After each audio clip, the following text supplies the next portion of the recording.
1.5. In fact, with what is on the table, we are heading to temperature increase of around 3 degrees Celsius or even more. Hence, there is still a large emissions gap which must be closed by more ambitious action plans. This is why the Paris Agreement contains a mechanism which takes stocks every 5 years of the collective progress towards achieving the objectives and calls upon parties to scale up the ambition to close gap if required. The energy sector will have a decisive role in this context, as it is the dominant source of the greenhouse gas emission globally. As it was already mentioned by the Executive Director of UNIDO, it's great to see many of the friends and many of my colleagues here in Astana, but we have seen each other just a couple of days ago in Beijing, where many of us participated in the Clean Energy Ministerial and in the Mission Innovation. And I would say that goals of all the meetings which we had in Beijing and today we have in Astana is the same. What can we do and what can we achieve through the technological breakthroughs, through the technological advancement? What kind of new ways of producing, storing and consuming energy would help us to reach our climate agenda?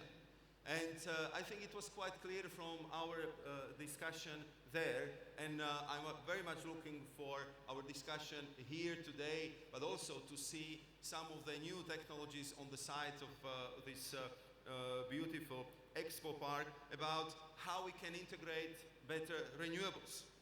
What could be the new ways of the storing of the energy?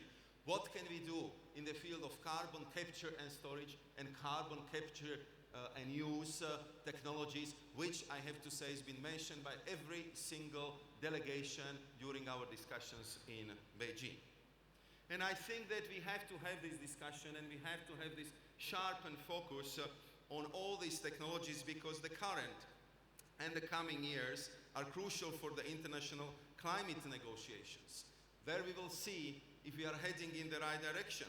And therefore, the detailed rules implementing the Paris Agreement, which are currently under the negotiations, will be presented and they are expected to be adopted at COP24 in 2018. In this context, when we are speaking about the global efforts, I also have to say, on behalf of the European Union, that we deeply regret the unilateral decision by the United States administration to withdraw from the Paris Agreement. But we also have to recognize that this decision has energized many actors in the United States. We see the states like California, Washington, and many others. We see the mayors of many cities and communities, and we see also the American corporations declaring their decision to stay within the government, within the agreement in Paris, and to really help the global community to achieve the results which have been adopted, and, as I said, approved and ratified by all the countries, parties to the agreement, and I would say they got the support of the global community. For the European Union, the situation is very clear and simple. The European Union remains absolutely committed to the full implementation of the agreement, and the world can count on the European Union for global leadership in the fight against climate change. In parallel to the climate negotiations, we will need to step up our efforts to encourage the concrete implementation of the nationally determined targets, including through action by the non-stakeholders like cities, businesses, investors, and civil society. I deal a lot with the smart cities, and I know how mayors are supportive of our actions. And in many cases, the mayors of the cities have even more powers than the national government. If it comes to the water management, waste management, organization of the urban transport or energy efficiency programs in the public and private buildings, very often these are the mayors, the city councils who have a lot to say in that respect. Therefore, it's great to have them on board, and therefore I think we have to collectively think how we can support them. In a few days, we are going to organize the first big meeting of the Global Covenant of Mayors. where I'm glad to say that we have more than 7.5 cities from across the planet to work together on achieving this goal, and I believe that they will be real player, real actor, which would help us to achieve our ambitious agenda's goals. And I think it would be important because they will have a big role to play in our efforts to reduce CO2 emissions through increased energy efficiency and through increased and better use of renewable energy sources, which are crucial to ensure the clean energy transition. And I think that we in Europe can prove that what is good for the climate is also good for growth and jobs, it's good for business, and it's good for cost efficiency. We see the clean energy transition also an engine for economic growth. The move to renewable energy sources and energy efficient buildings is already happening, and it is creating new jobs and the growth. I think that it's worth mentioning that the European Union continues to successfully decouple the economic growth from its greenhouse gas emissions. During the period from 1990 to 2015, the European combined GDP grew by 50%, but the total greenhouse gas emission decreased by 22%. So we have demonstrated that such a major economy like the European one can do this, and that we can save the climate, and at the same time we can be saving the monies for our consumers. The transition to a global energy efficient carbon neutral economy is well beyond initial stage today. And it is for the national governments and the regulators to determine whether they want to be among the early movers or they want to be behind the trend. The Energy Union, for which I'm responsible in the European Commission, is one of the key priorities of the President Juncker, and we see it as the European response to the global transition. It has the objective to make Europe resilient to external energy shocks while providing an ambitious climate policy, because this will ensure that Europe consumers will have access to secure, sustainable and affordable energy, and it reflects the enduring commitment of the European Union to pursue a global clean energy transition. To that aim, we have defined 5 interrelated dimensions that we have been successfully implementing. We want to have better energy security. We are removing all barriers among the member states of the European Union, so we can assure that there will be free flow of energies among our member states. We clearly want to combine better our climate agenda with our industrial goals.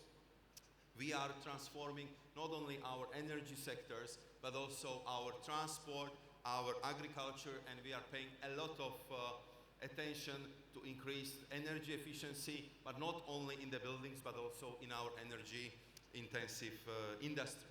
And we know that many answers to the questions which we are going to discuss also today lie in research and innovation, and therefore we decided to double our financing for research and innovation in key enabling technologies related to the clean energy transition.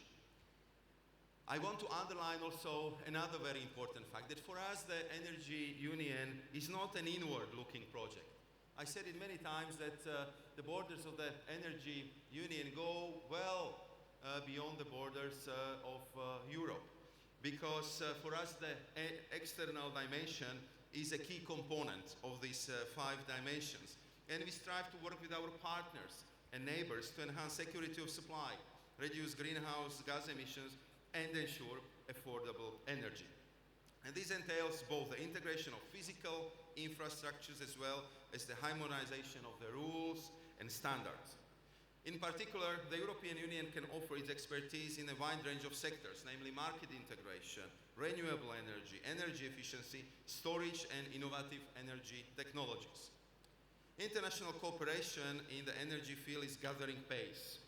The EU is pursuing its intense and fruitful engagement with our global partners. But over the last years, we have deepened also our relations with the Caspian and Central Asian region, covering a wide range of areas, including energy. Besides the deepening cooperation with Kazakhstan, the EU is involved in the long-lasting energy cooperation with all other Central Asian countries under the framework of the EU Central Asia strategy, which we are currently reviewing. Major achievements in energy cooperation have also been attained with our neighbors under the European Neighbourhood Policy framework, both at bilateral and multilateral level. Eastern neighbors are included in the Eastern Partnership. Bilateral cooperation mainly takes place through association agreements with a strong free trade dimension. With our southern neighbors, the cooperation is carried out at the multilateral level through the Union for the Mediterranean, as well as through bilateral commitments. Significant progress has been reached through the energy community as well. The energy community, which is based on its founding treaty and which aims to extend the EU internal energy market to the Southeast Europe and beyond on the basis of a legally binding framework. Europe has a key role to play in the transition towards the low-carbon economy. We have already achieved significant results during the first 2 years since the launch of the Energy Union. If you allow me to mention just a few. We are now at the stage where renewables are becoming cheaper than fossil fuels. The average cost of solar panels has come down by 80% since 2008. Wind and solar are undercutting coal and gas in terms of costs in an increasing number of countries. Global investment in renewables in 2015 was 6 times higher than in 2004. And there are more than 1.1 million people employed in the renewable sectors around the EU, with the number growing. And I would just mention additional millions of people working in the energy efficiency construction field. Now that the large part of the Energy Union legislative proposals are on the table, the time for the implementation has come, and we are delivering the results to our citizens. For the post-2020 period, the Commission recently adopted the Clean Energy for All Europeans package. It sets the regulatory framework for the long-term energy and climate objectives, thus pushing further the transition to a cleaner economy, meeting our commitments under the Paris Agreement and achieving our overall vision for the Energy Union. Through these proposals, on one side, we are already transposing all our Paris commitment into the binding EU law. On the other side, we are embarking upon the deepest transformation of the Europeans' energy system since they have been built in Europe 150 years ago and been based on the fossil fuel. The package contains the 8 legislative proposals, and I believe that it's the biggest legislative package ever presented by the Commission. And of course, the size really corresponds to the task because the aim was to complete the Energy Union agenda. And it is done by 90% because all the deliverables we promised are already now in the hands of the legislators, meaning European member states and the European Parliament. What are such a few key criteria which have been guiding us through this process? The very important one is the energy efficiency, where we are setting for ourselves the binding EU-level target of 30% by 2030. Because we believe that greater energy efficiency is expected to stimulate economic activity and job creation in the construction and building sector, and to contribute to the reduction of greenhouse gas emissions and local air pollution, which is more and more pertinent problems in a growing number of European cities. And through this measure, we also would like to make our energy system more sustainable. On renewables, the objective is to reach the EU-level target of at least 27% of renewable sources in our energy mix by 2030. This implies the setting of the right investment framework and greater increase of sources of renewable energy usage in our economy.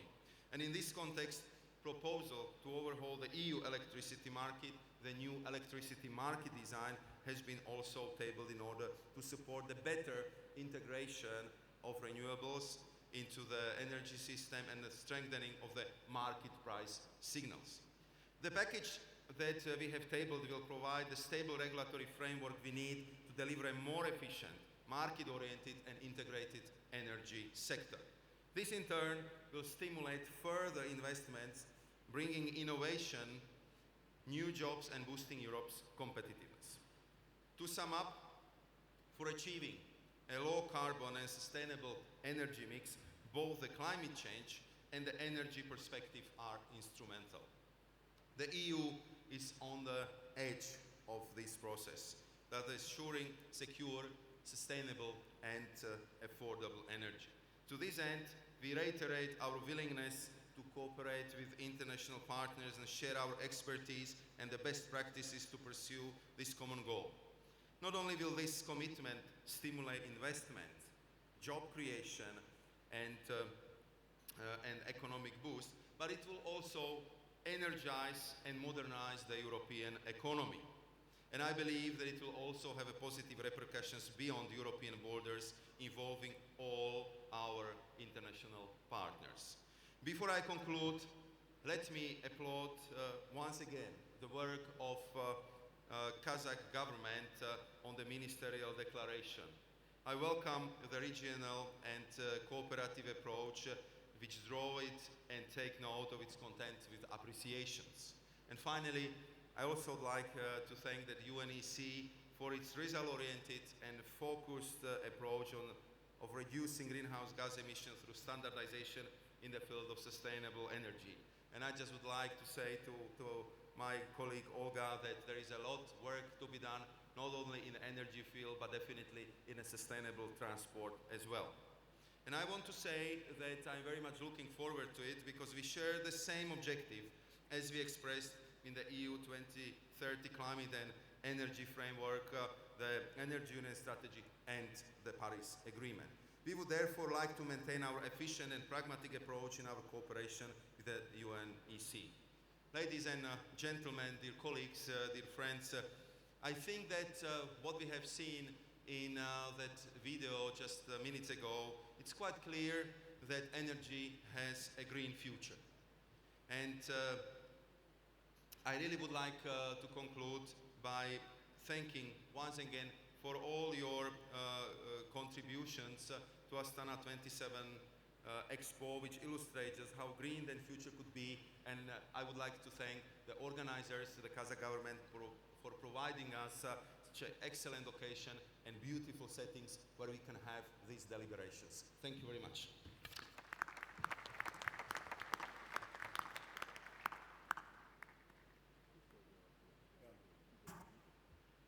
Thank you very much, Vice President Shevchovich, for your very insightful, useful information shared with us from your keynote speech. I think some of the issues you mentioned are very important for the audience, for our panel. You mentioned about the new ways of our agenda and new technologies like maybe CCS. This is a registration technology important for us to develop, and also some other aspects of the renewables. And of course, related to quite a number of issues as a research, as a financing, as a rules and standards, interrelationship with the market discipline, etc. Most important message we received from you is that this international agreement reached by international community will be continued, especially European Commission agenda and policy certainly will support this agreement to move ahead. We really appreciate your very insightful speech and setting the stage for us to continue a discussion. And I really appreciate you also could stay with us for a certain time with a panel. Let us give him a big applause to appreciate him, his participation. So our next speaker will be His Excellency Mr. Kanat Bayev, Minister of Energy of the Republic of Kazakhstan. And of course, this country gave us a very, very big impression. Through this expo and through their strategy, as he mentioned a moment ago, his Prime Minister also mentioned about that. Also, very important for us to understand more about this country's new strategy on that. So we are looking forward to your intervention. Thank you very much. Thank you, sir. Уважаемые министры, дамы и господа, коллеги, гости, позвольте еще раз приветствовать вас от имени Министерства энергетики Республики Казахстан под эгидой Международной специализированной выставки Экспо-2017. Сегодня мы встречаем более 1500 гостей из 78 стран мира для участия в нашей конференции и Международном форуме по энергетике в интересах устойчивого развития. Позвольте в первую очередь поприветствовать наших коллег-министров и вице-министров и всех высокопоставленных лиц своих стран. Позвольте поприветствовать глав международных организаций и выразить всем почтение за ваше участие. Сегодня наш диалог высокого международного ранга является следующим большим шагом к цели устойчивого развития энергетики. Продолжение диалога и выработка совместных действий позволит выстроить общую картину развития, увидеть перспективы и понять точки роста, определить фокусы дальнейших шагов. Каждое государство имеет уникальное видение и развитие, сталкиваясь с множеством ключевых вопросов и последствий построения энергосистемы на принципах зеленой экономики и устойчивого развития. Казахстан также продолжает собственный опыт развития, и наше желание сегодня выражается в обмене опытом, а также в обсуждении и поиска ответов на вопросы, связанные с переходом к более устойчивой модели экономики, которые помогут совместить экономический рост с ресурсоэффективной, чистой, низкоуглеродной моделью развития. Как вы знаете, экономика Казахстана в значительной степени основана на добыче природных ресурсов, в первую очередь углеводородного сырья. Порядка 15% ВВП страны формируется за счет доходов от продажи углеводородов. Суммарные запасы первичных энергоресурсов Казахстана, включая нефть, газ, уголь, уран, оцениваются примерно в 32 миллиарда тонн нефтяного эквивалента, что составляет порядка 4% от общих мировых доказанных запасов энергоресурсов. Республика находится на 12 месте среди ведущих стран по запасам углеводородов. Мы являемся лидерами по запасам и объемам добычи природного урана. Более 1/3 мирового объема добычи приходится на нашу страну. При этом Казахстан является нетоэкспортером энергоресурсов, потребляя меньше 40% совокупного их объема, производимых в нашей стране.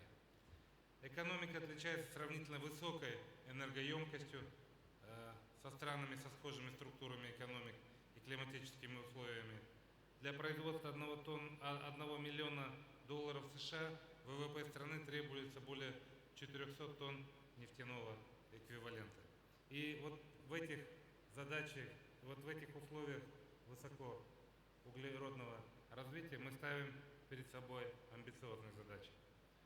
Мы ставим задачу снизить энергоемкость ВВП на 25% к 2020 году и на 50% к 2050 году путем модернизации экономики. В том числе мы будем активно вовлекать в энергобаланс страны альтернативные и возобновляемые источники энергии, доля которых будет составлять к 2020 году 3% и 50% к 2050 году. Мы планируем довести до европейского уровня к 2030 году выбросы оксида серы, оксида азота и твердых частиц. Для решения глобальной климатической цели по удержанию роста температуры 2 градуса по Цельсию Казахстан внесет свой вклад, выраженный в 15% безусловном и 25% условном ограничении выбросов парниковых газов до 2030 года от базового 90-го года прошлого века. Мы уверены, что эти серьезные шаги сделают экономику страны более устойчивой и рациональной.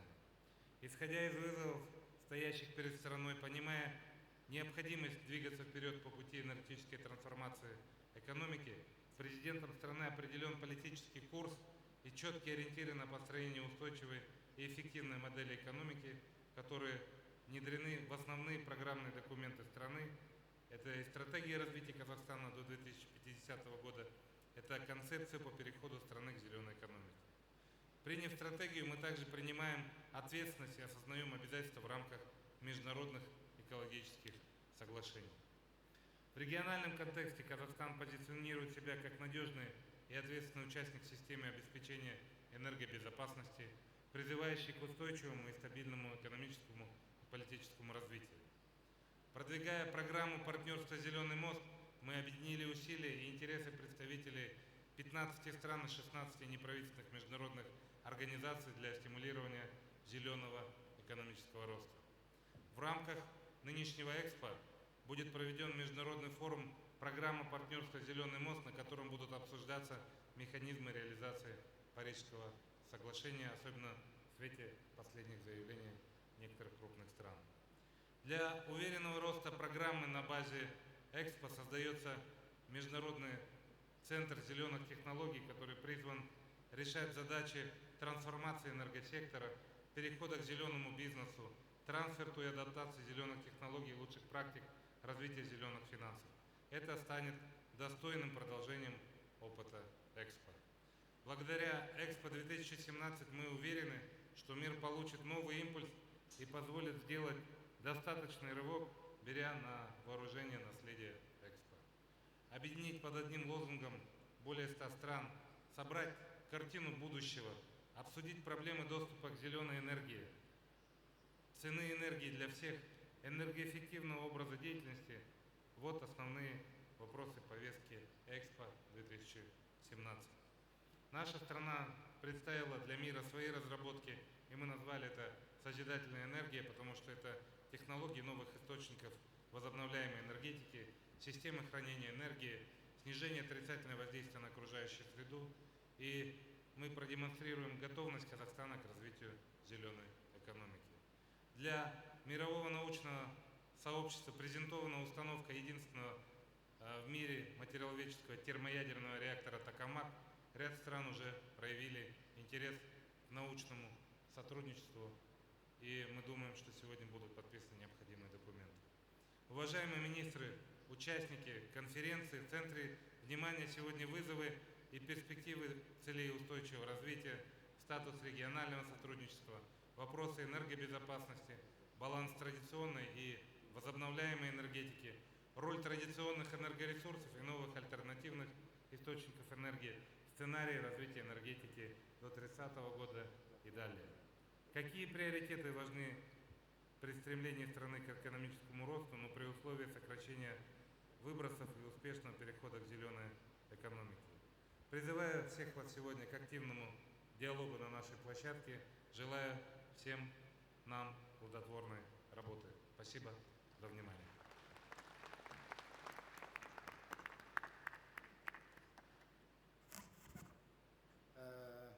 We hear very clearly the message from the Minister Buzimbayev, the way of development, the transition to the sustainable economic model, especially focusing on the green economy, the very clear message from Minister, and also very clear roadmap on the sustainable energy strategy. This is very useful for us to know that the country with rich natural resources, fossil fuels, and they focus on the renewable energy. Sustainable energy strategy is so clear. By 2030, reduce the consumption of the fossil fuel, 2030, 2050, and how to raise the ratio of the utilization of the renewable energy.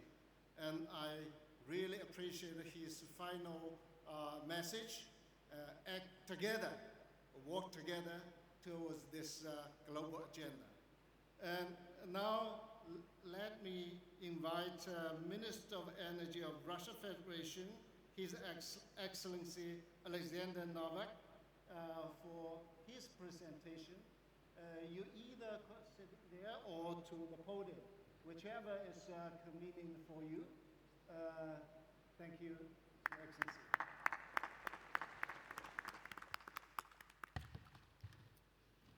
Уважаемые дамы и господа, дорогие друзья, главы делегаций, прежде всего я хотел бы поблагодарить правительство Казахстана, лично министра господина Базумбаева, за инициативу и прекрасную организацию министерской конференции, приуроченную к выставке Экспо-2017, которая сегодня уже действительно стала событием мирового масштаба. Тема сегодняшней дискуссии является одной из самых острых в повестке Дня всего энергетического сообщества. Спасибо за приглашение выступить на сегодняшней конференции. Позвольте поделиться с вами некоторыми мыслями по этой теме. Я думаю, что никого не удивлю, если выскажу свою уверенность в том, что спрос на энергию в мире будет расти, хотя структура и география этого спроса будет меняться.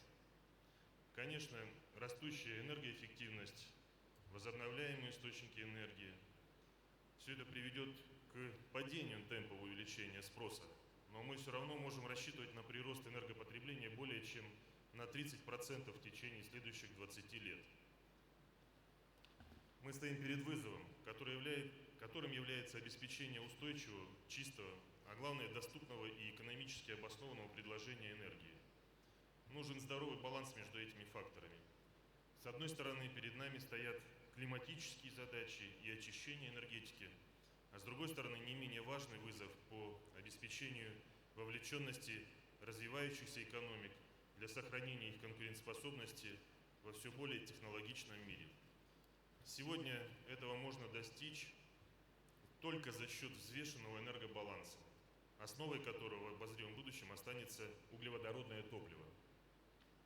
Рост спроса на углеводороды обусловлен рядом факторов: продолжающейся автомобилизации, электрификации развивающихся стран, ростом мирового ВВП, растущим населением Земли, включением более 1,3 миллиардов людей, которые сегодня не имеют полноценного доступа к современным источникам энергии, проникновением продукции нефти и газохимии во все сферы быта современного человека.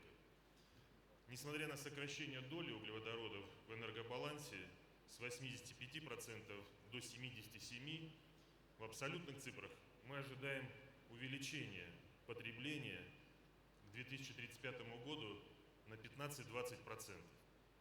При этом опережающими темпами будет расти доля возобновляемых источников энергии и атомной энергии, что отчасти вызвано усилением роли климатической повестки ООН, подписанием Парижского соглашения, курсом на снижение выбросов парниковых газов. Ведь от наших действий сегодня будет зависеть, в каком мире будет жить будущее наше поколение. По прогнозам, доля возобновляемых источников энергии увеличится с 15 до 23% к 2035 году. Причем в генерации электроэнергии доля ВИА увеличится за 20 лет с нынешних 7 до 20%. Важно понимать, что это происходит естественным образом. Развитие технологий, улучшение конкурентоспособности, продолжающийся рост энергоэффективности в мировой экономике – все это способствует обострению межтопливной конкуренции за долю на рынке. Но, как мы видим, перемены скорее эволюционные, нежели революционные. И важно не нарушить этот хрупкий баланс. Уважаемые коллеги, несмотря на наличие ряда неопределенностей, все страны заинтересованы в повышении надежности и доступности энергоснабжения. в диверсификации применяемых энергоресурсов и снижении воздействия энергетики на окружающую среду. Давайте зададимся вопросом, какие факторы сегодня являются наиболее важными для обеспечения устойчивого развития энергетики. Безусловно, мы видим как позитивные факторы, так и негативные. Среди позитивных я в первую очередь выделил бы следующие 5 трендов. Первое. Бурное развитие новых энергетических технологий. Сюда можно отнести новые технологии добычи углеводородов, технологии производства солнечной и ветровой энергии, накопители энергии, ядерная, термоядерная энергетика, биотехнологии, газогидраты и другие. Технологическое развитие приводит к появлению новых источников энергии, а также к расширению рентабельной ресурсной базы. И это вселяет оптимизм в будущее энергетики. Второе. Все более широкое использование более экологического в энергетике сырья – это газ. Газовый рынок становится все более глобальным. По мере развития новых технологий транспортировки наблюдается широкое распространение сжиженного природного газа, повышение надежности газотранспортной инфраструктуры. Это позволяет многим странам войти в число потребителей газа, а также дать Азии и Европе возможность успешно решать свои климатические задачи за счет замещения угля, генерации более чистым видом топлива. Очевидно также, что решение наших климатических задач исключительно за счет возобновляемых источников энергии невозможно. Газ является именно тем источником энергии, который может лечь в основу более чистого будущего. В России развитие газовой генерации в немалой степени способствует снижению эмиссий парниковых газов. Сегодня в России более половины внутреннего потребления первичных энергоресурсов составляет газ. На долю угля приходится всего 15%. Доля безуглеродных источников в производстве электроэнергии в России составляет 35%. Это гидроэнергия, атомная энергия, возобновляемые источники энергии. А с учетом газа почти 85% произведенной электроэнергии уже сегодня приходится на безуглеродные или низкоуглеродные источники. К 2035 году мы ставим перед собой цель выйти на показатель 90%. По праву наш энергетический баланс можно назвать сегодня одним из самых диверсифицированных и чистых, одной из лучших практик среди крупнейших экономик мира. Третьим фактором, влияющим позитивно на обеспечение устойчивого развития энергетики, является развитие технологий возобновляемых источников энергии и чистой энергетики в целом. Они не только способствуют декарбонизации экономик, но также стимулируют научно-технический прогресс во всех сферах жизни. В электроэнергетике развивается смарт-грид, распределенная генерация. В транспорте автомобили, электроавтомобили и водородные двигатели. Развиваются такие прорывные технологии, как солнечные краски, солнечная химия, проточные батареи и другое. По сути, технологии возобновляемых источников энергии меняют весь облик мировой экономики. Мы видим, что уже сегодня более половины вводимых мощностей генерации в мире – это возобновляемые источники. Этот показатель будет расти, ведь прогресс не стоит на месте, и стоимость солнечных батарей и ветряков может снизиться еще на 30-60% в ближайшие несколько лет. Четвертым фактором является повышение доступности энергоресурсов и инфраструктуры в целом. Мы наблюдаем интеграцию региональных рынков, строительство сетей сверхвысокого напряжения, повышение доступности газа, развитие новых транспортных маршрутов, Северный морской путь, Шелковый путь. Одна из наших общих с казахскими партнерами задач – строительство Евразийского экономического союза, предусматривающее в частности создание общих рынков нефти, нефтепродуктов, газа, электроэнергии. Пятый пункт – доступность финансирования. Об этом сегодня уже говорили на открытии конференции. Низкие ставки заемного финансирования, большое количество средств в суверенных фондах создают все предпосылки для финансирования развития мировой энергетики. Надо признать, что рынок является лучшим регулятором, но в современной экономике, где существует очень большое неравенство в плане доступности технологий, финансирования, политические ограничения, он не всегда совершенен. Перекосы случаются. Кооперация дает возможность решить многие из этих проблем или снизить их влияние. Как следствие, снизить влияние волатильности рынка на перспективы мировой экономики. Уважаемые коллеги, говоря об устойчивом развитии энергетики, конечно, важно не игнорировать некоторые тревожные тенденции. И с этой трибуны сегодня в рамках конференции об этом тоже нужно говорить. Могу сказать, что они тоже отчасти связаны с развитием конкуренции, но уже не с чистой экономической конкуренцией, а скорее с политической, зачастую экономически необоснованной. И прежде всего речь идет о создании искусственных барьеров на пути развития инфраструктуры, на пути свободной торговли, часто вопреки воле потребителей и за их счет. Так, например, мы видим дальнейшую концентрацию полномочий по энергетическим вопросам Европейской комиссии, тенденции ограничения стран-членов ЕС существенной доли энергетического суверенитета, право выбора поставщика энергоресурсов. С сожалением наблюдаем желание включаться в договорные отношения между коммерческими компаниями и без четко определенных критериев решать судьбу ключевых инфраструктурных проектов. Очевидно, что эти действия в первую очередь бьют по потребителям крупнейших экономик, делают их менее конкурентоспособными. Кроме того, упускаются большие инвестиционные возможности. С моим другом Марашем Шефчичем, с которым только что выступал с основным докладом, мы ведем открыто и обсуждаем эти дискуссии.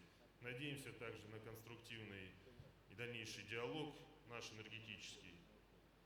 К нерыночным ограничениям, очень опасному увлечению ряда стран мы можем также отнести и односторонние санкции, финансовые, секторальные, которые с недавних пор стали широко применяться по отношению к поставщикам энергоресурсов.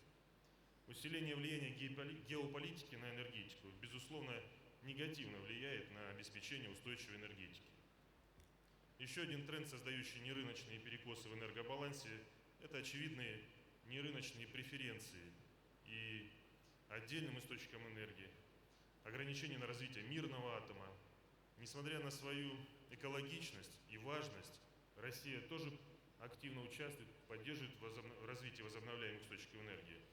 Мы видим, что на сегодня эта энергия все-таки еще более дорогая, субсидируется и оплачивается за счет роста издержек потребителей, что в свою очередь приводит к падению конкурентоспособности, искажает рыночную конкуренцию между источниками энергии.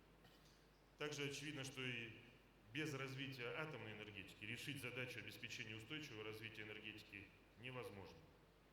И, наконец, не могу не сказать еще об одной опасности для мировой энергетики – это растущее технологическое неравенство.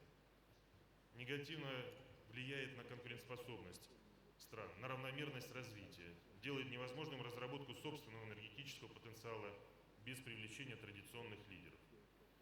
Уважаемые коллеги, ответом на эти вызовы мировой энергетики должна стать кооперация участников рынка в реализации совместных проектов, включая создание новых механизмов совместного мониторинга и анализа ситуации, финансирования, проведение научно-исследовательских и опытно-конструкторских работ на базе как уже существующих формирований и структур, как ШОС, как БРИКС, как Евразийский экономический союз, ОПЕК, так и новых, отвечающих задачам современности. Эти объединения должны стать еще более гибкими, более интегрированными и отвечающими на вызовы современности. Только вместе мы сможем обеспечить поступательное развитие. Пример таких действий – это соглашение России, Казахстана и ряда других стран с ОПЕК. Успешное взаимодействие на данном треке открыло новую страницу во взаимодействии ОПЕК и стран, не входящих в ОПЕК. Причем это касается не только стабилизации рынка нефти. Открываются новые перспективы для двустороннего сотрудничества, реализации совместных проектов по добыче, транспортировке, переработке углеводородов на территории участвующих государств и третьих стран, технологического взаимодействия. В заключение хочу подчеркнуть, что энергетика должна служить интересам развития всех народов мира. Энергетика – это основа и залог поступательного роста мировой экономики. Необходимо создать условия для устойчивого развития инфраструктуры, снятия барьеров для свободного движения энергоресурсов и капитала, разработки и внедрения новых технологий для обеспечения растущих потребностей мира и энергии. Хочу заверить всех присутствующих, что Россия в будущем будет оставаться надежным поставщиком энергоресурсов для мировой экономики, вносить свой вклад в обеспечение мировой энергетической безопасности. Мы продолжим взаимодействовать и работать со всеми нашими партнерами, руководствуясь принципами равноправия, взаимной выгоды. Призываю всех собравшихся объединить усилия для построения устойчивого, справедливого энергетического будущего. Большое спасибо за внимание.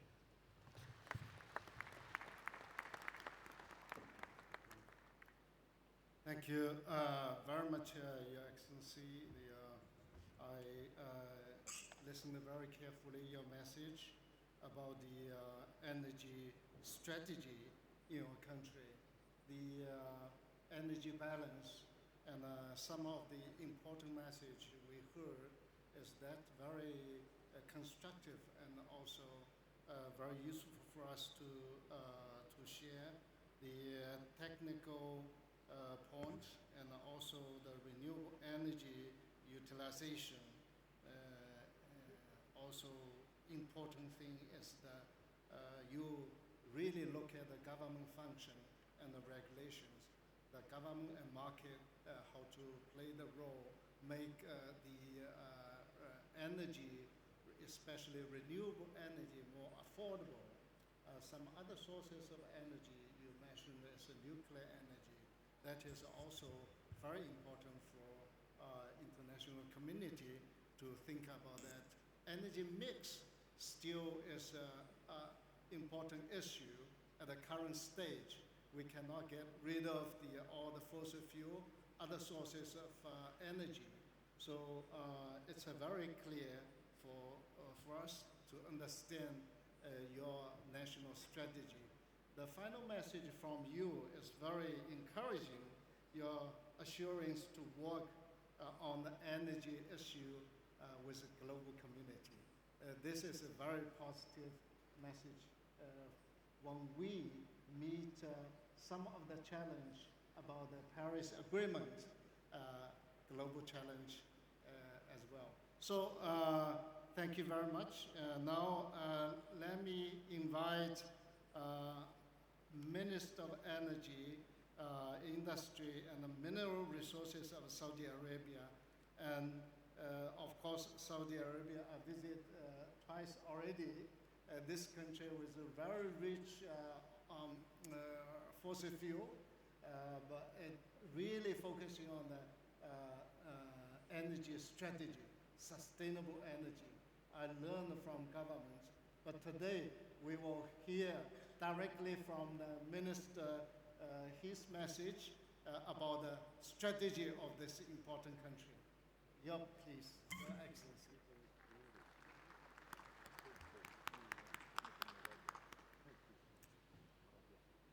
Thank you, Mr. Young, for that kind introduction. Bismillah ar-Rahman ar-Rahim. Assalamu alaikum wa rahmatullah. And on the occasion of the holy month of Ramadan, Ramadan Mubarak to those observing, distinguished ministers, guests, ladies and gentlemen, a very good morning to each and every one of you, and thank you for participating in this very important dialogue. It's a pleasure, of course, for me and the Saudi delegation to be here in Astana, and I would like to thank our very gracious hosts for their great, well-known hospitality.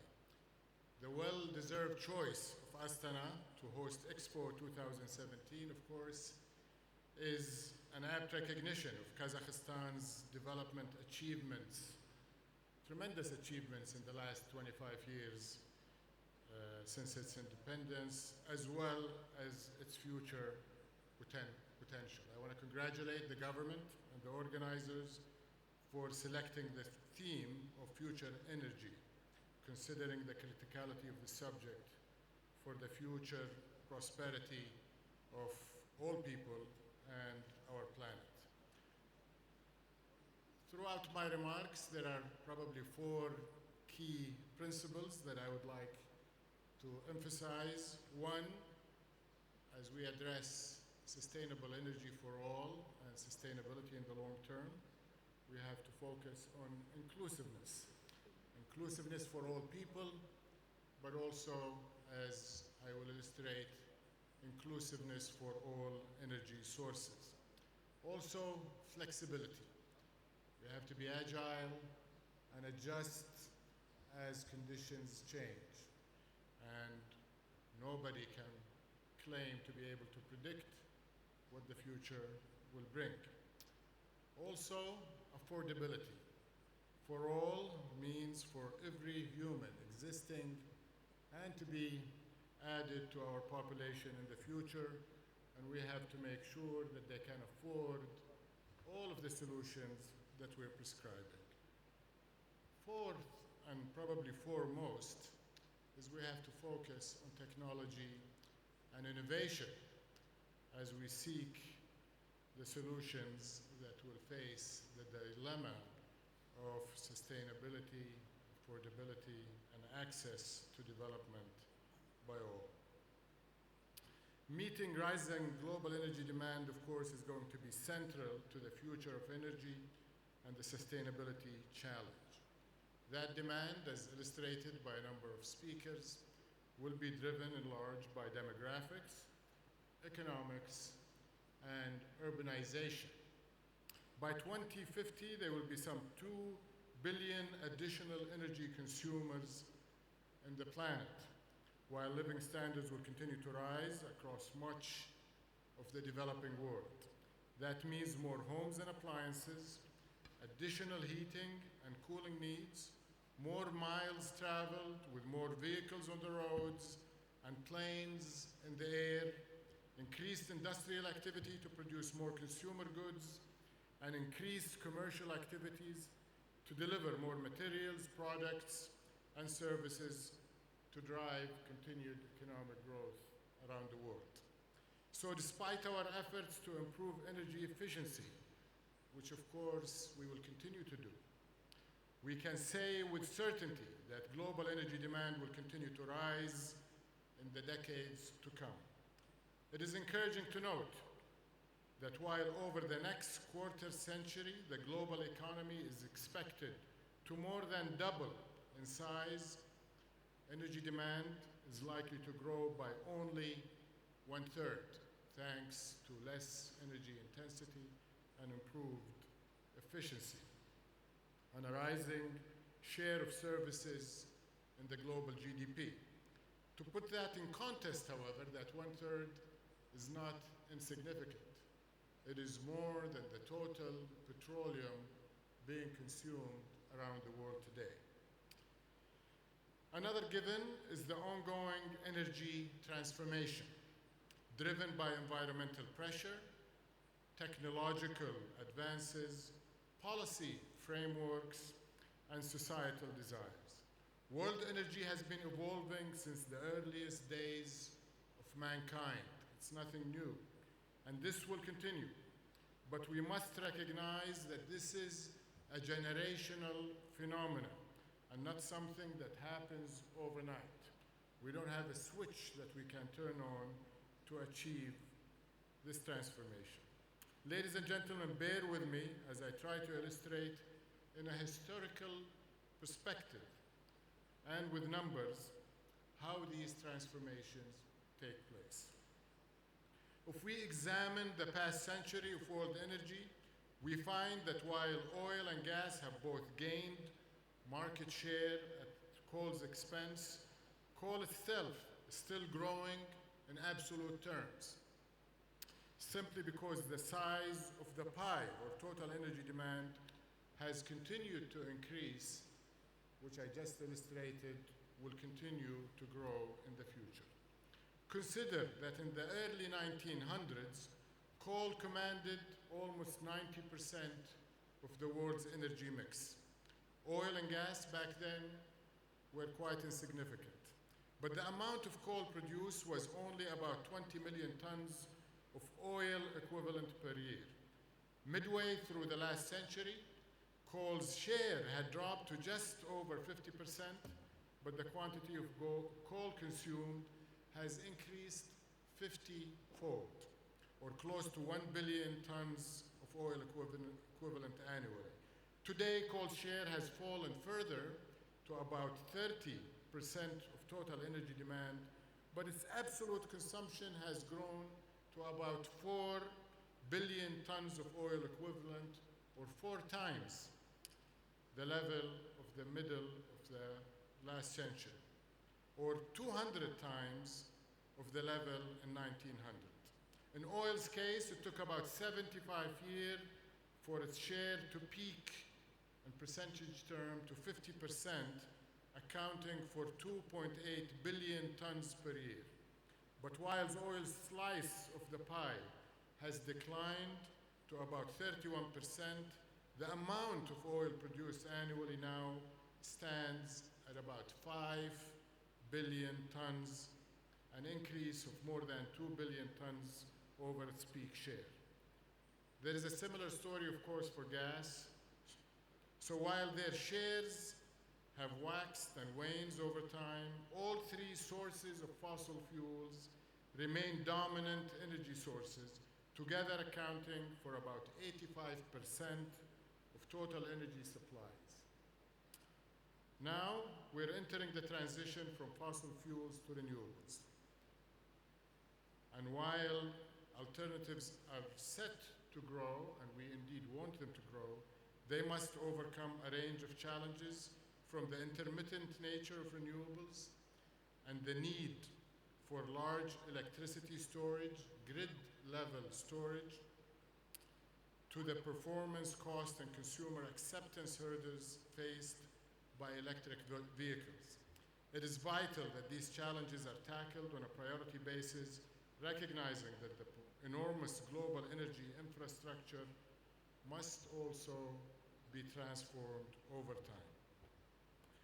Electric vehicles, of course, in particular, are important and are frequently in the news. And they are indeed starting to make progress. But they are starting from a small base, currently less than 1/10 of 1% of the global global vehicle fleet of 1.2 billion vehicles. Assessments vary significantly regarding the rate of future penetration of electric vehicles, but similar to the situation with total energy supplies I just described, even as electric vehicles gain market share, the total global vehicle population will also increase, reaching some 2 billion by 2040 and 3 billion by 2060. Meanwhile, the rate of oil in heavy transport, like planes, ships, and trucks, as well as in petrochemicals, lubes, and bitumen, is expected to remain strong, and all indications are those will be remaining to depend on petroleum. So as these forecasts indicate, and as history shows, the energy transformation is likely to take time, and the world will need energy sources, all energy sources, for the foreseeable future. The way the world manages the transition has major implication for energy security. For its part, the Kingdom of Saudi Arabia, which is an extremely energy-intensive economy, has a comprehensive, multidimensional strategy to help the world achieve the goal of available, accessible, affordable, and sustainable energy. This strategy includes the following components. One is the fact that input from Saudi Arabia's Vision 2030, which is employing multiple economic engines to sustainably grow our economy while continuing with major reforms of the domestic energy market and the enhancement of energy efficiency measures that are already demonstrating impressive results. Two, doubling the natural gas supplies for our domestic market over the next decade, raising its share in our utilities to 70%, which is probably the highest in the global G20 major economies.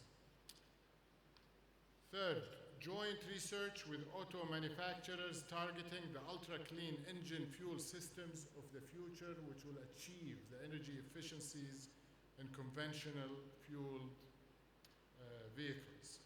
Four, and that's very significant, realizing that fossil fuels will continue to be with us, carbon management strategies, including carbon capture, utilization, storage, and conversion to useful products.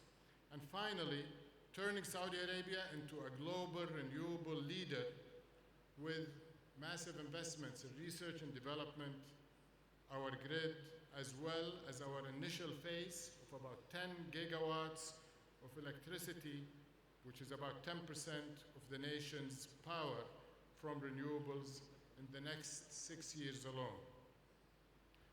This will entail developing 30 solar and wind projects, as well as waste to energy, geothermal, with a total investment between 30 and $50 billion. Of course, our investment in renewables is not limiting to our own borders, but we're also empowering many companies within the kingdom to go abroad, and many of them have set recently world records in lowest cost electricity produced by PV solar power as well as CSP in countries from Africa to Europe to the GCC.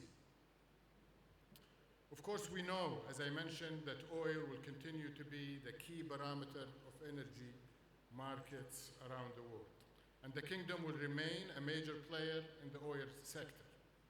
We will continue to invest in hydrocarbons even as our economy further develops and diversifies its energy mix. That said, instability and uncertainty in the global oil market hinder the major investments required worldwide to avoid future supply crunch.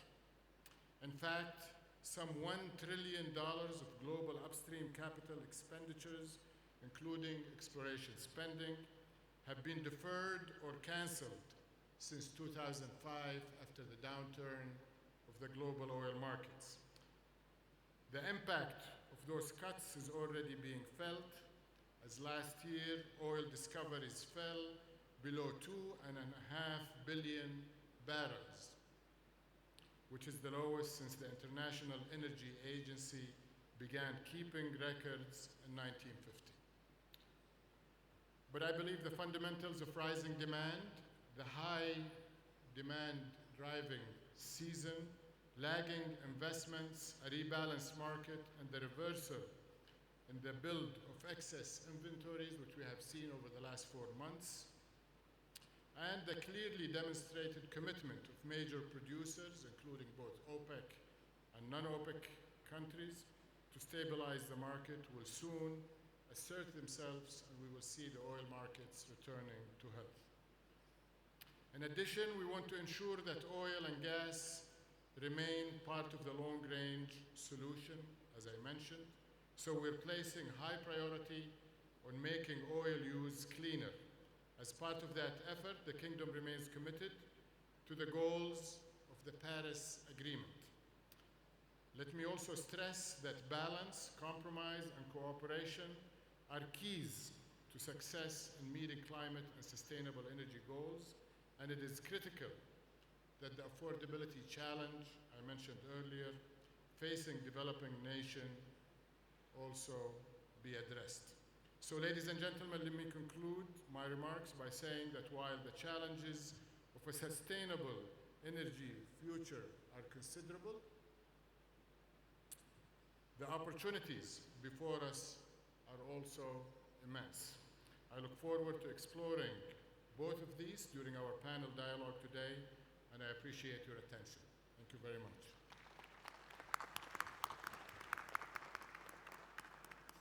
Thank you, Your Excellency Fleha.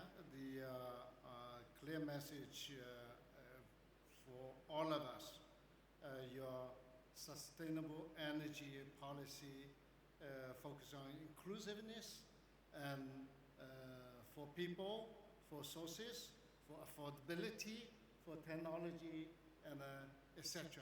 Those are very important strategy for your country to move ahead with this important area. And some important message are also very important for us. Look at the important issue like a global market on oil. you develop a strategy on management of the global oil market up and down. This is an important issue for your country. But you mentioned you will have a long-term or long-range solution on the oil gas supply and make it more cleaner. This is an important aspect for the international community, which is also the important area for us to work on. So let me turn to our final panel speaker, the Chief Executive Officer and the Special Representative of UN Secretary General for Sustainable Energy for All, Ms. Richard Kai. Of course, I don't need to introduce you too much because everyone knows you. C for All, help people to access the oil, energy, renewable energy, but you also play the leading role in promotion of the energy efficiency. This is a very critical part as a co-play with energy strategy, renewable energy, energy efficiency. Those are two important aspects. Plus your leading role in moving ahead with access to the poorest people, poorest country to access to the electricity. So your floor, please. Thank you. Good morning, and first of all, let me also add my voice to those of my colleagues and friends in thanking the government of Kazakhstan for such a wonderful, warm welcome, and to an extraordinary Kazakh pavilion that shows us the way forward. I'd also like to congratulate my colleagues in the UN system, the regional commissions, for working with the government of Kazakhstan to pull this conference together. And for those of you observing Ramadan, may you enjoy a peaceful Ramadan. So much has been said this morning about this challenge that we have in front of us, how to provide every person on this planet, a growing number of people, with affordable, reliable, clean energy. That is, I think, what sustainable energy means when one takes it in the context of the remarkable ambition that we saw in the Paris Agreement when we promised each other. It was, after all, the ultimate mutual promise that we would deliver an economic system that would allow us to arrive mid-century somewhere well below 2 degrees in terms of emissions and the impact of those emissions. And we see in the pavilions across the road the extraordinary promise of new technology, and we see the possibilities of an energy transition which will drive that economic transformation, and an energy transition to something very, very different to the energy system that we all grew up with. And I think it was my colleague from the Economic Commission for Europe who talked about energy systems of the future which will be providing the services that we need, the services we need to be warm in winter and cool in summer, the services that we need to drive the manufacturing and the industrial processes that provide us with everything that we have around us, the services that we need to allow us to be mobile. And I think that the key to achieving the Sustainable Development Goals in the context of Paris is often down to asking slightly different questions of ourselves and pushing forward with the leadership necessary to believe that the past is not the predictor of the future. The good news is that a number of countries are doing many of the things necessary to manage this transition. It starts with having a long-term goal. Saudi Arabia has a long-term goal. Kazakhstan has a long-term goal. European Union has a long-term goal. India has a long-term goal. China has a long-term goal. The ambition of those long-term goals allows policymakers to withstand the vagaries of different political fads and fashions, and allows the private sector to understand the direction of travel. I think it's true that the journey that each country will be on in the next 13 years for the Sustainable Development Goals, the next 20 to 30 years for Paris, is not the same. Each country's journey will be different. But the end point, the point on the horizon to which we are all travelling, is negotiated and is clear. So there is no reason why each country cannot have that long-term vision. These are what we call in English progressive lenses. It means that they help me see the things right in front of me, and they help me see Shamshad, who's in the distance, clearly at the same time. So they correct for my long-term and my short-term vision. This is the challenge of policy making for the SDGs in the context of Paris. Because while governments have to create the conditions for us to bring the revolutionary technology that we see next door to market earlier, we can see as we look across countries that there are very basic things that we should be doing today that will help us in this journey. At Sustainable Energy for All, working with the World Bank and IEA and IRENA and REN21 and with the regional commissions of the UN, with UNIDO and UNDP, UNEP and many, many, many others, we try to crowdsource together all of the available energy data to understand what is the critical path to success for achieving the goals and achieving them in the context of Paris. And what we can see is that there are many, many good things happening all around the world, and there are many positive stories, but we're not moving at speed and scale. What do we need for speed and scale? Some things jump off the page immediately. Sending very clear price signals will encourage innovation, investment, and deployment of cleaner technologies faster. And the countries that do that are seeing that happen. Getting rid of perversity in the way in which we manage subsidies across economies. We'll see much more coherence in both the way public procurement and private investment work for cleaner energy. What do we also see? We see that policy matters, and policy matters especially for energy efficiency. Now, when we look at energy efficiency, there is not a country on the planet that is optimizing its investment climate and its regulation of energy productivity to the maximum. And as we stand here and we think about the investment necessary for the transition to clean energy, we have to be honest with ourselves that the cheapest, in principle, easiest chunk of the progress we need to make in the short run is to be achieved by driving energy productivity across the economy.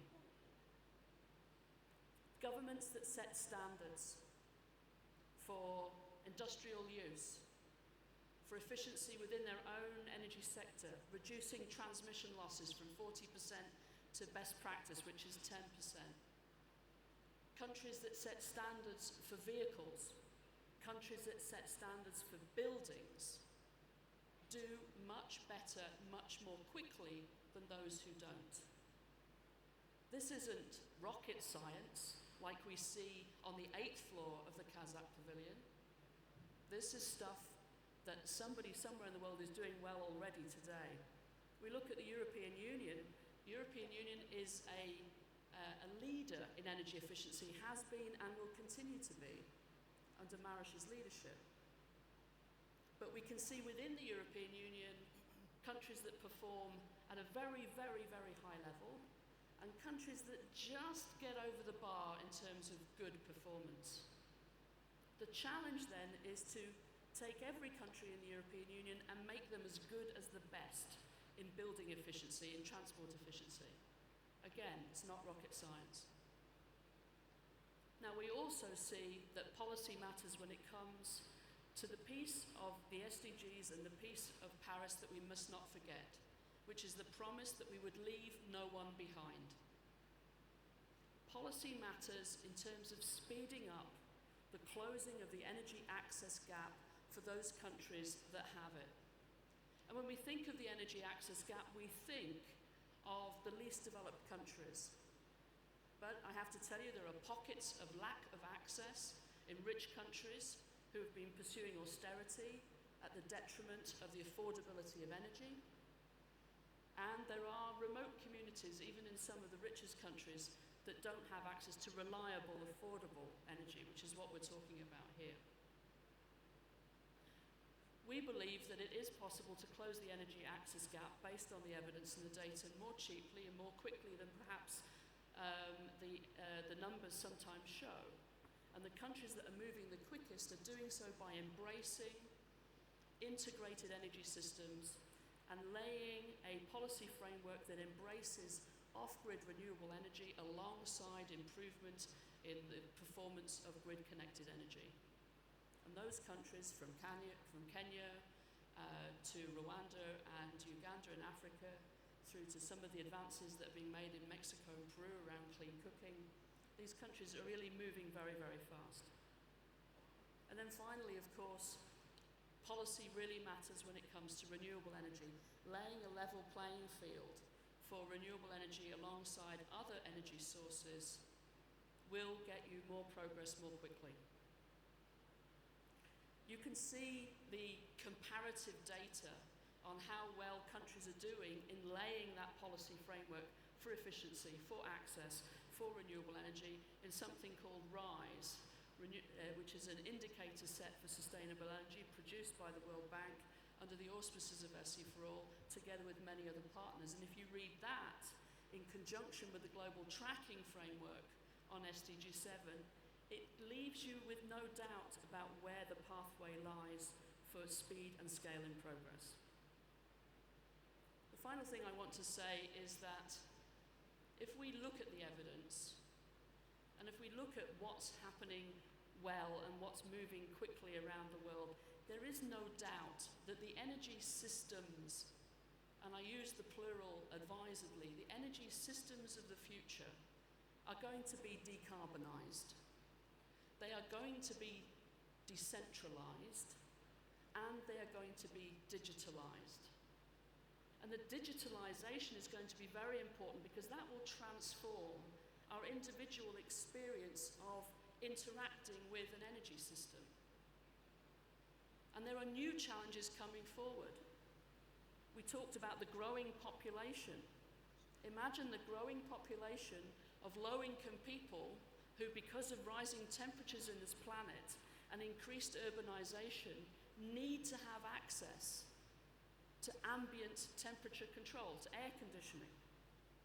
The people who will need access to food that is cooled and to medicines that are cooled.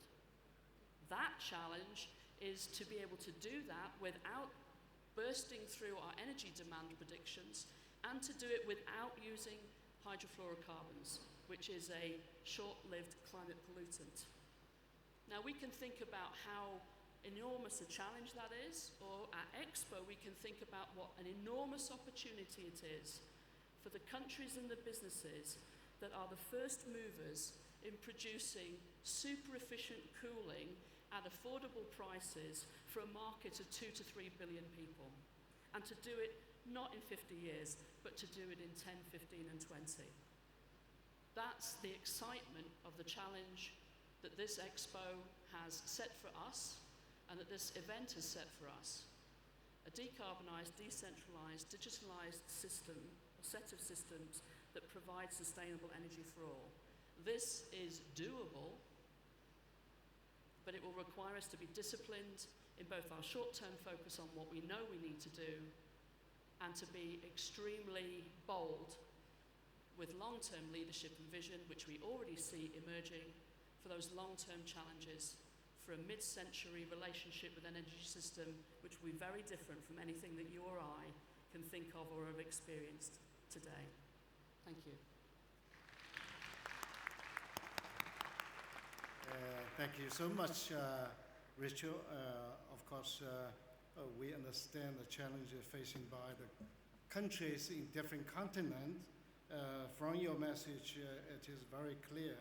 Energy efficiency is an important issue for all of us. It will actually become a very important factor for us to develop our sustainable energy system. And the decarbonized, decentralized energy system is a very important message for all of us.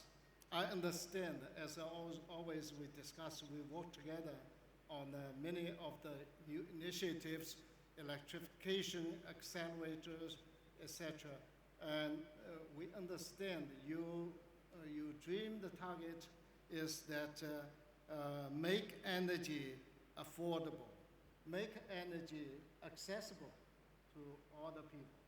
So I really would like to confess myself a very brilliant statement by all the panels, and start from the keynote speech, also the respective ministers, and also international organizations give us a different perspective of the sustainable energy strategy and the ways of dealing with co-play between the renewable energy, energy efficiency, and the accessibility of the energy.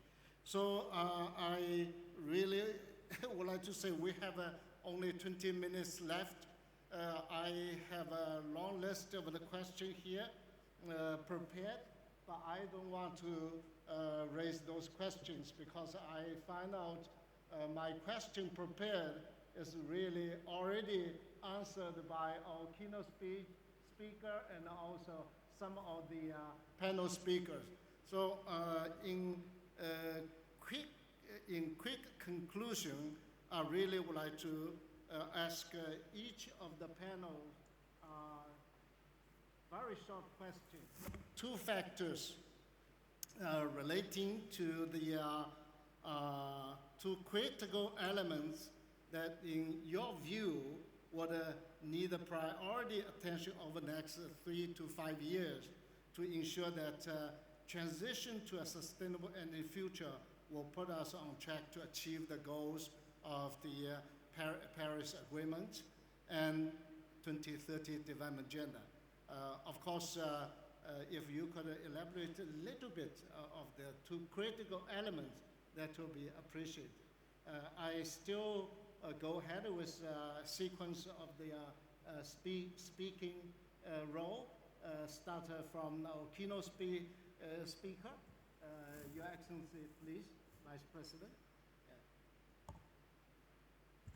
Thank you very much, and I also would like to appreciate the high quality of the interventions of my colleagues in the panel, because I believe that we brought really different aspects and different perspective. But what was very clear in all the interventions that the fight against climate change is very important for all of us. Nevertheless, from which perspective we are approaching this issue. What would be key for the future, I think, would be the work on the proper setup of a regulatory framework in our respective countries, in our respective economies. Then, of course, it would be the proper political will to promote this approach. It would be very important to engage our citizens and to mobilize their support for the changes which are ahead of us.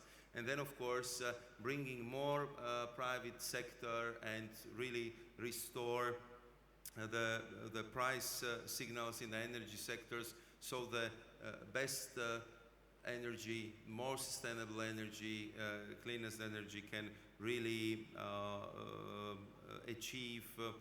can help us achieve our goals.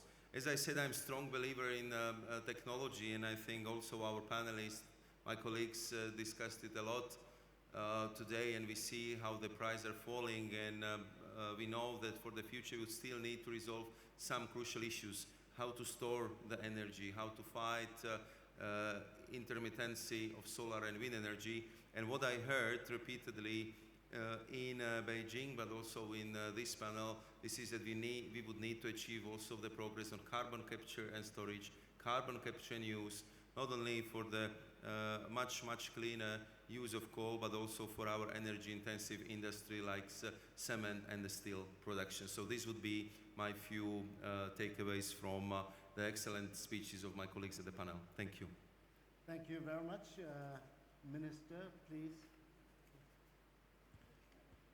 Ну, я еще раз хотел бы акцентировать внимание, что мы в своей стране для улучшения ситуации и укрепления устойчивости экономики ставим перед собой задачу в ближайшие годы в первую очередь снизить энергоемкость ВВП на 25% и на 50% к 50 году путем модернизации экономики. Мы сегодня активно этим занимаемся, и наш премьер-министр об этом сегодня утром заявил.